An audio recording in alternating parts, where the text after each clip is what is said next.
하나님의 말씀은 여호수아 3장 8절과 13절로 17절입니다. 너는 언약궤를 맨 제사장들에게 명하여 이르기를 너희가 요단 물가에 이르거든 요단에 들어서라 하라. 온 땅의 주 여호와의 궤를 맨 제사장들의 발바닥이 요단 물을 밟고 멈추면 요단 물꽃 위에서부터 흘러내리던 물이 끊어지고 쌓여 서리라. 백성이 요단을 건너려고 자기들의 장막을 떠날 때에 제사장들은 언약궤를 메고 백성 앞에서 행하니라. 요단이 몸에 거두는 시기에는 항상 언덕에 넘치더라. 궤를 맨 자들이 요단에 이르며 궤를 맨 제사장들의 발이 물가에 잠기자 곧 위에서부터 흘러내리던 물이 그쳐서 심히 멀리 사르단에 가까운 아담읍 변방에 일어나 쌓이고 아라바의 바다 여매로 향하여 흘러가는 물은 온전히 끊어지매 백성이 여리고 앞으로 바로 건널세. 여호와의 언약궤를 맨 제사장들은 요단 가운데 마른 땅에 굳게 섰고 온 이스라엘 백성은 마른 땅으로 행하여 요단을 건너니라. 이 시간에는 올바른 신앙생활이 망설여질 때라는 제목으로 말씀을 묵상하겠습니다. 이해를 돕기 위해 본문 8절을 현대인의 성경으로 보면 너는 법궤를 맨 제사장들이 요단 강변에 도착하거든 물에 들어가 서 있으라고 지시하여라고 했습니다. 하나님께서는 이스라엘 백성이 요단강을 건널 때에 먼저 언약궤를 앞세우라고 말씀하셨습니다. 당시는 우기로 요단 강물이 불어나 있었지만 제사장들이 하나님의 말씀을 믿고 요단강 물에 발이 잠기자 강물이 갈라진 것입니다. 이처럼 인간의 이성과 의지와 생각을 버리고 하나님의 뜻과 말씀에 순종하는 사람은 하나님이 베푸신 이적을 몸으로 체험하게 됩니다. 하나님의 말씀에 순종하지 않으면서 예배에 참석하고 헌금을 드리는 것만으로 자신의 임무를 다했다고 생각하고 축복을 바라는 것은 잘못된 태도입니다. 하나님은 예배와 헌금, 기도와 같은 종교적 의식과 더불어 성도로서의 올바른 삶을 원하십니다. 이사야 1장 10절로 17절에 너희 소돔의 관원들아 여호와의 말씀을 들을지어다. 너희 고모라의 백성아 우리 하나님의 법에 귀를 기울일지어다. 여호와께서 말씀하시되 너희의 무수한 재물이 내게 무엇이 유익하뇨. 나는 수샹의 번제와 살진 짐승의 기름에 배불렀고 나는 수송아지나 어린 양이나 수염소의 피를 기뻐하지 아니하노라. 너희가 내 앞에 보이러 오니 이것을 누가 너희에게 요구하였느냐. 내 마당만 밟을 뿐이니라. 헛된 재물을 다시 가져오지 말라. 분향은 내가 가증히 여기는 바요. 월삭과 안식일과 대회로 모이는 것도 그러하니 성회와 아울러 악을 행하는 것을 내가 견디지 못하겠노라. 내 마음이 너희의 월삭과 정한 절기를 싫어하나니 그것이 내게 무거운 짐이라. 내가 지기에 곤비하였느니라. 너희가 손을 펼 때에 내가 내 눈을 너희에게서 가리고 너희가 많이 기도할지라도 내가 듣지 아니하리니 이는 너희의 손에 피가 가득함이라. 너희는 스스로 씻으며 스스로 깨끗하게 하여 내 목전에서 너희 악한 행실을 버리며 행악을 그치고 선행을 배우며 정의를 구하며 학대받는 자를 도와주며 고아를 위하여 신원하며 과부를 위하여 변호하라 하셨느니라. 올바른 삶이 있을 때 우리가 드리는 예배와 예물은 값지고 하나님께서 기뻐 받으십니다. 문제는 우리가 이것을 알면서도 망설이고 있다는 것입니다. 무엇이 참이고 무엇이 거짓인지를 알면서도 자신의 육적인 유익에 따라서 참이 거짓이 되기도 하고 거짓이 참이 되기도 했는데 이제는 더 이상 이러한 삶을 살고 싶지 않고 신앙의 정도를 걸으며 살고 싶은 거룩한 욕망이 꿈틀거리는 것입니다. 다시 말해 올바른 신앙생활을 하려고 결단하거나 하나님께서 자신에게 주신 비전을 향해 달려가고자 할 때에 망설이며 고민하게 됩니다. 우리가 신앙생활을 하면서 언제까지 참과 거짓의 사이를 오가며 살 수는 없습니다. 그것은 우리 스스로가 너무나 잘 알고 있습니다.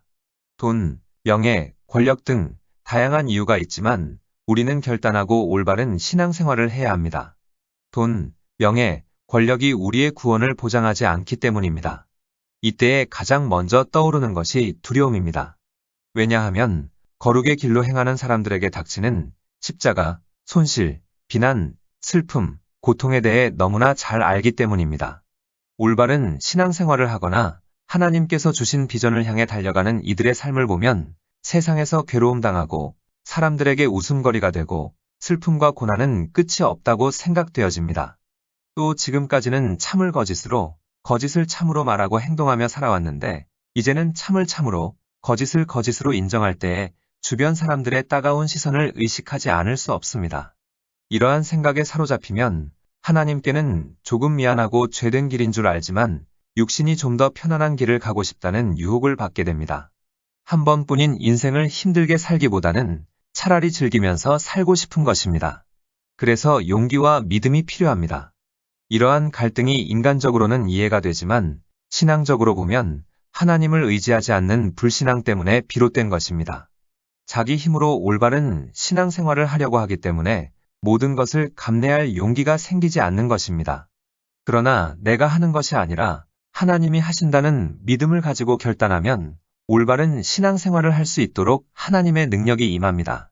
이것을 본문에서 하나님은 말씀하시는 것입니다. 본문 15절로 16절을 보면 궤를 맨 제사장들의 발이 물가에 잠기자 곧 위에서부터 흘러내리던 물이 그쳤다고 했습니다. 언약궤를 맨 제사장들의 발이 물가에 잠기자 위에서부터 흘러내리던 물이 그쳤듯이 눈에 보이는 것이야 어떠하든 거리끼거나 얽매임이 없이 신앙의 발을 내디딜 때의 길은 열리는 것입니다. 큰 십자가를 보면 저 십자가를 어떻게 짊어질 수 있을까 망설여지고 감당할 자신이 없지만 결단하고 십자가를 지면 가벼워지게 됩니다. 왜냐하면 예수님이 십자가를 지고 계시기 때문입니다. 신앙이 어릴 때에는 하나님께서 능력을 보여주시고 신앙을 격려하고 길을 세워주시지만 신앙이 자란 사람은 아무것도 손에 잡히지 않고 보이지 않을지라도 약속만을 믿고 걸어갑니다. 이처럼 모험적인 신앙이 있는 곳에 길은 열립니다. 아무리 좋은 신앙의 소유자라고 할지라도 자신이 고난의 길을 통과한 것 같지만 사실은 보이지 않는 하나님의 손길이 인도하셨기에 그 과정 하나하나를 통과하게 된 것입니다. 모든 것은 하나님이 하신 것입니다. 범나마는 요단강을 향해 첫 발을 내디딜 때에 믿음과 용기가 필요했듯이 올바른 신앙생활을 하기 위한 신앙의 첫 발을 내디딜 때에도 믿음과 용기가 필요합니다.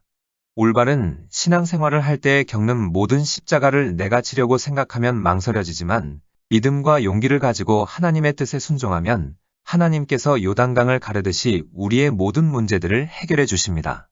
설령 올바른 신앙생활을 하면서 잠시 동안 고난을 당할 수도 있지만 하나님의 백성에게 임하는 모든 고난은 영광스러운 유익과 이익으로 변하게 됩니다.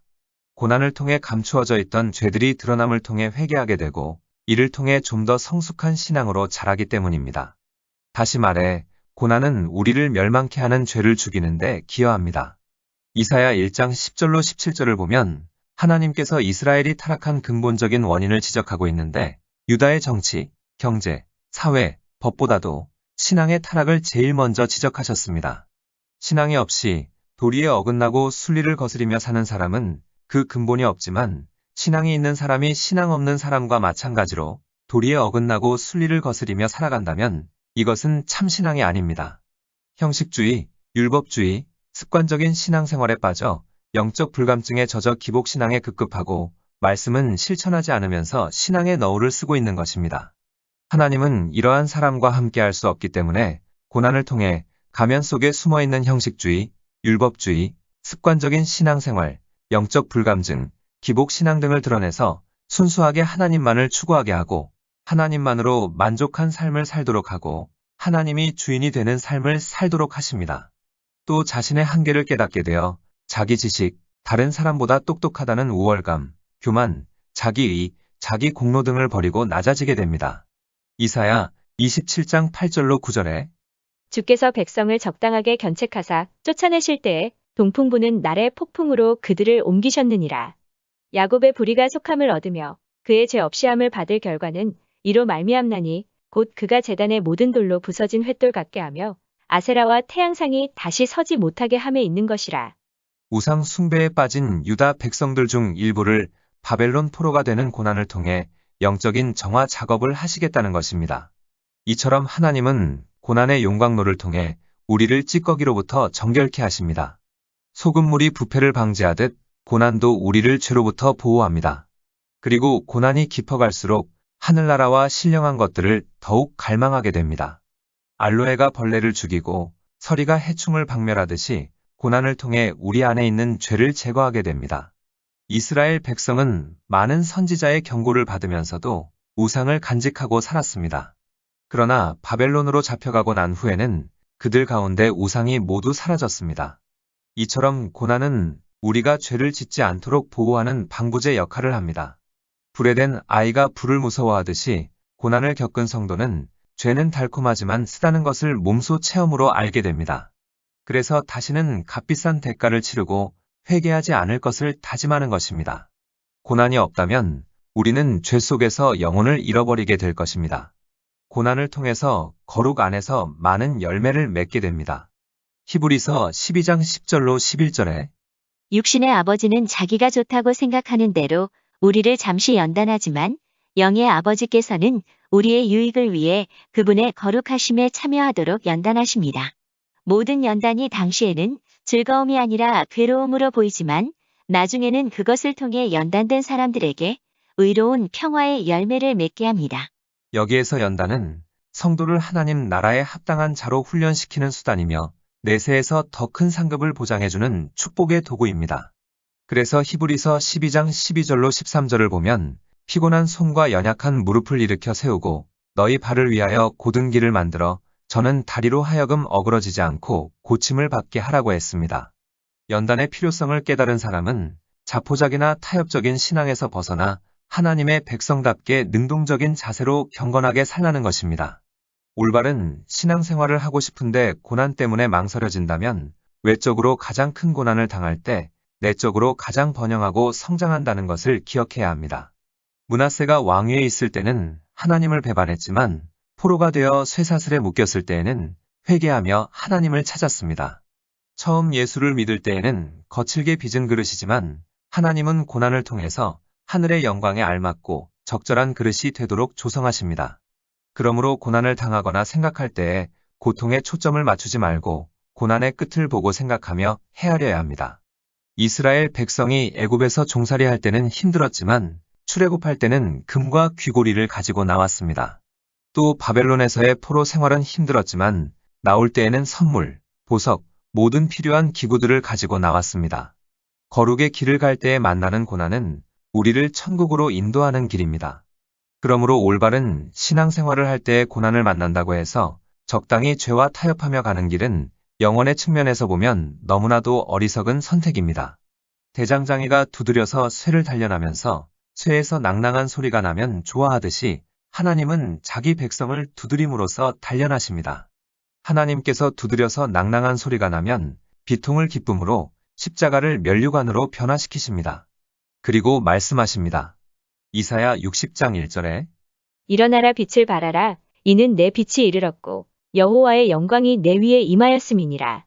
거룩의 길과 하나님이 주신 비전을 피하고 싶을 때 불순종과 죄의 길에 임하는 고난, 진노, 비참은 거룩의 길에 임하는 것보다 훨씬 더 크고 무섭다는 것을 알아야 합니다. 죄는 우리로 하여금 하나님의 진노에 대해 무감각하게 만들고 슬픔과 아픔을 가져오며 이 땅에서는 가난과 질병과 저주를 그리고 사후에는 영원한 지옥으로 이끕니다. 올바른 신앙생활을 하고 싶은데 거치는 것이 있다면 이러한 것들로 인해 더 이상 망설이거나 미루지 말고 믿음과 용기를 가지고 첫 발을 내디디면 하나님께서 감당할 수 있는 힘과 능력을 주시며 기적을 행하십니다. 기도하시겠습니다. 하나님, 우리는 압니다. 무엇이 참이고 무엇이 거짓인지, 하지만 돈 때문에, 명예 때문에, 권력 때문에, 주위 사람들의 시선 때문에 참을 참으로, 거짓을 거짓으로 인정하길 두려워합니다. 이젠 거짓된 거 훌훌 털어버리고 올바른 신앙생활을 하기 원합니다. 사단이 주는 두려움에 무너지지 않게 하시고 우리에게 결단할 수 있는 믿음과 용기를 주시며 세상적으로는 고난이여 손해라 하더라도 영생을 얻는 신앙의 정도를 걷게 하옵소서. 예수님의 이름으로 기도드립니다. 아멘. 하나님께서는 내 형편이 어떠하든 내 신분이 무엇이든 무슨 죄를 지었든 변함없이 나를 사랑하십니다.